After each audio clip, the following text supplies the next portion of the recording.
أهلا بيكم في حلقة جديدة.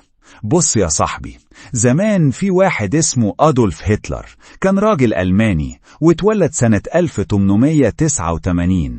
بعد الحرب العالمية الأولى أوروبا اتبهدلت حرفيا، خسروا الحرب واتفرض عليهم شروط مذلة في معاهدة اسمها معاهدة فرساي. الاقتصاد وقع، الناس جعانة والبلد كلها كانت فوضى. هتلر استغل ده وبدأ يقنع الناس إن سبب البلاوي دي كلها هم اليهود، وقال إنهم مسيطرين على البنوك والإعلام والتجارة وإنهم بيخربوا البلد من جوه. سنة 1933 هتلر بقى زعيم ألمانيا، ومن ساعتها بدأ ينفذ أفكاره خطوة بخطوة لحد ما وصل للحظة اللي بدأ فيها يعتقل اليهود، يحطهم في معسكرات، يمنعهم من الشغل والتعليم ويضطهدهم بشكل عنيف. Du meine Arbeit für richtig hältst, ob du glaubst, dass ich fleißig gewesen bin, dass ich gearbeitet habe, dass ich mich in diesen Jahren für dich eingesetzt habe, dass ich anständig meine Zeit verwendet habe im Dienste meines Volkes. Gib du jetzt eine... بعد ما هتلر وصل للحكم، الدنيا بدأت تتغير واحدة واحدة.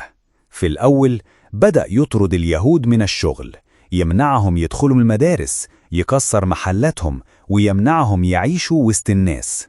عمل قوانين اسمها قوانين نورنبرغ، واللي حرفيا كانت بتفصل اليهود عن باقي الشعب الألماني. كان بيقول للناس اليهود مش ألمان، دول خطر على بلدنا. ولما الحرب العالمية الثانية بدأت سنة 1939 هتلر بقى عنيف أكتر، احتل بلاد كتير في أوروبا، وكل ما يدخل بلد يلم اليهود ويحطهم في جيتوهات، يعني مناطق فقيرة ومقفولة، يمنعهم يخرجوا منها، يعيشوا في ظروف قاسية. لكن دي كانتش النهاية. بعدها بدأ يبعت اليهود لمعسكرات اعتقال، اللي كانت في الحقيقة معسكرات موت، زي أوشفيتس، تريبلينكا، مايدانك. المعسكرات دي كانت جحيم حرفيا.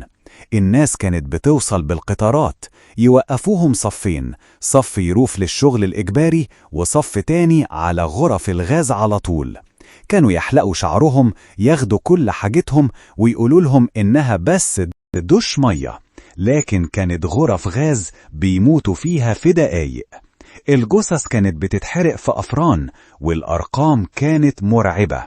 حوالي 6 مليون يهودي ماتوا. ومش بس اليهود، ده اليهود وكل اللي كان هتلر شايفه مش نافع في المجتمع. وسنة 1945 الحرب خلصت وهتلر انتحر، والدول الحليفة زي أمريكا وروسيا دخلوا المعسكرات واكتشفوا الكارثة. صوروا كل حاجة وفضحوا الجرائم وعملوا محاكمات اسمها محاكمات نورنبرغ، واللي فيها تحاكم القادة النازيين واتعدم كتير منهم.